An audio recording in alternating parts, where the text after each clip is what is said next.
आप हमसे मांगोगे, हम दवाई भी लगाएंगे। अगर लिखनी भी पड़ी कि वो दवाई है नहीं है, रेयरेस्ट ऑफ रेयर कोई ऐसी टैबलेट या नहीं है वो साल्ट हमारे पास, तो मरीज को नहीं भेजोगे बाहर, तो खुद लेके आओगे।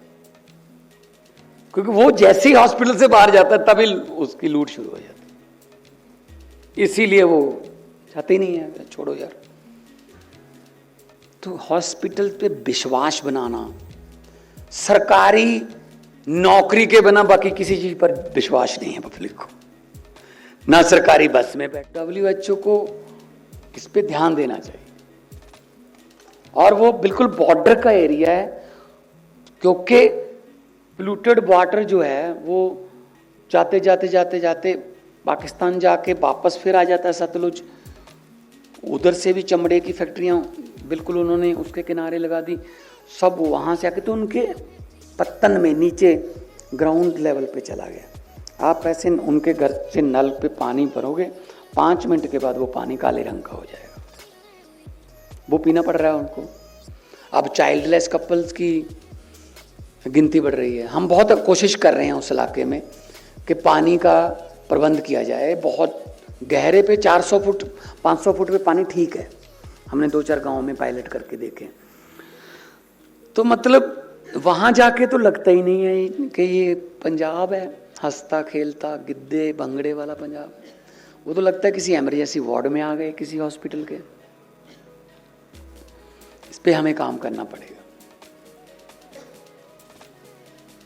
और बाकी अभी सरकारी अस्पतालों पर विश्वास बढ़ रहा है। पहले तो विश्वास ही नहीं था कि वहां इलाज हो जाएगा। MRI एक्सरे मशीनों में तो कबूतरों के आलने थे। आप क्या उम्मीद कर सकते हो वहां से? और डॉक्टर ने जो पर दवाई लिखनी है बाहर से लाओ, और बाहर वालों के साथ सेटिंग है। अभी हमने क्या कर दिया, मशीनें भी सब कुछ नया कर दिया सभी डिस्ट्रिक्ट हॉस्पिटल्स में, तहसील हॉस्पिटल में, और डॉक्टर्स को कह दिया, SMOs को, CMOs को, आप दवाई बाहर से नहीं लिखोगे, आप हमसे मांगोगे, हम दवाई भी लगाएंगे। अगर लिखनी भी पड़ी कि वो दवाई है नहीं है, रेयरेस्ट ऑफ रेयर कोई ऐसी टैबलेट या नहीं है वो साल्ट हमारे पास, तो मरीज को नहीं भेजोगे बाहर, तो खुद लेके आओगे। क्योंकि वो जैसे ही हॉस्पिटल से बाहर जाता है तभी उसकी लूट शुरू हो जाती है, इसीलिए वो चाहते ही नहीं है, छोड़ो यार।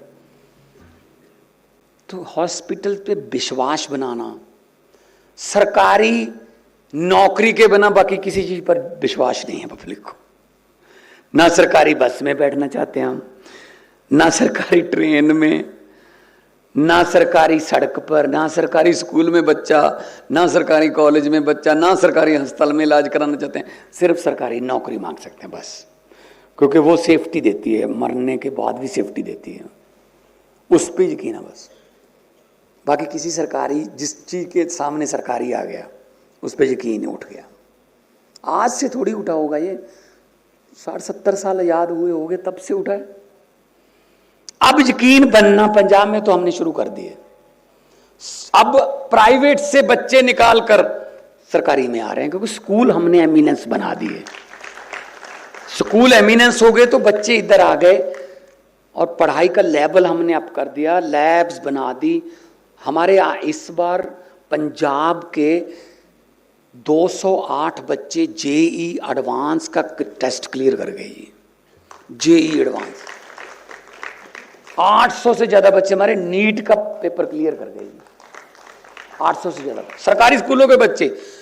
एक लड़की आई, मैंने घर पे उनको बुलाया सम्मान करने के लिए। वो कहती, जब मैंने एडमिशन ली थी +2 में, मुझे ये पता नहीं था नीट क्या होता है। तब मुझे टीचरों ने बताया तो मैंने पढ़ना शुरू किया, वो नीट क्लियर कर गई। टैलेंट है हमारे पास, मौका तो दो ना।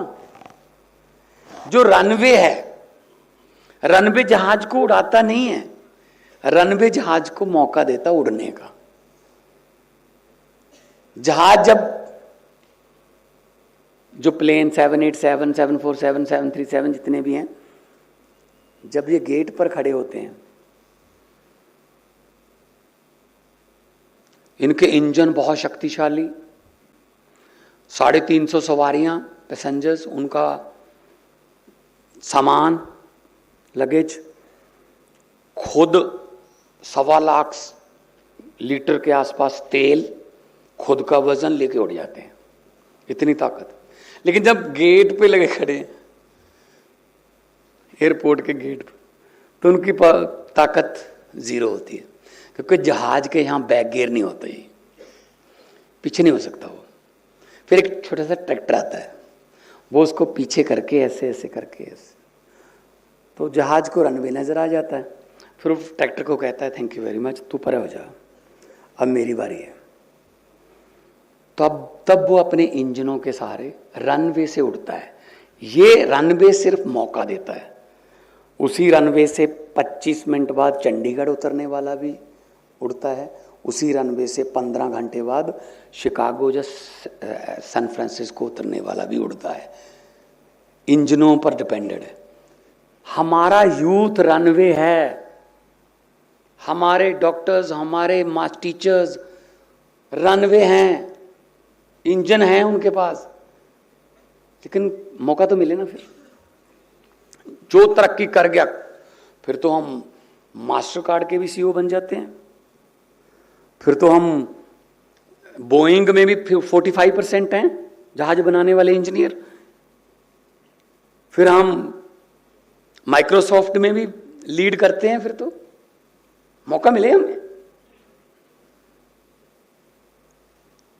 तो मौका तब मिलेगा जब हम तंदुरुस्त रहेंगे।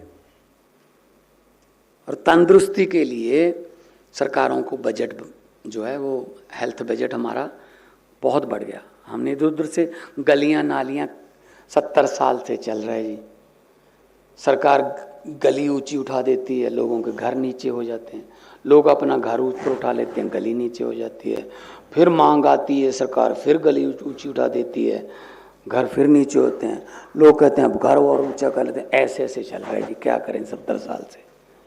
किसी ने कोई हॉस्पिटल के बारे में, कॉलेज के बारे में, इंफ्रास्ट्रक्चर के बारे में, एजुकेशन के बारे में कभी नहीं सोचा। पैसे लेने मेरे पास, जब मैं एमपी बना तो मुझे बड़ी खुशी हुई कि पब्लिक का पैसा पब्लिक को देंगे, बड़ा अच्छा लगेगा यार, मन को सुकून मिलेगा। तो अभी 2-3 महीने पहली एमपी लेड की पहली किश्त आई, तो मैंने लिख दिया अपने सोशल पे कि पहली किश्त आ चुकी है, जिसको कोई चाहिए तो आ जाओ। तो पहले ही गांव वाले आए जो मेरी कंस्टिट्यूंसी के, कहते सत श्री अकाल जी, बहुत बहुत बधाई हो जी एमपी साहब। मैंने कहा बहुत बधाई हो, जीत गए जी, जीत गए। हाँ जी जीत गए। तो ग्रांट चाहिए जी गांव के लिए। मैं कहा मिलेगी, ग्रांट मिलेगी, व्हाई नॉट, आपका पैसा है आपको मिलेगा।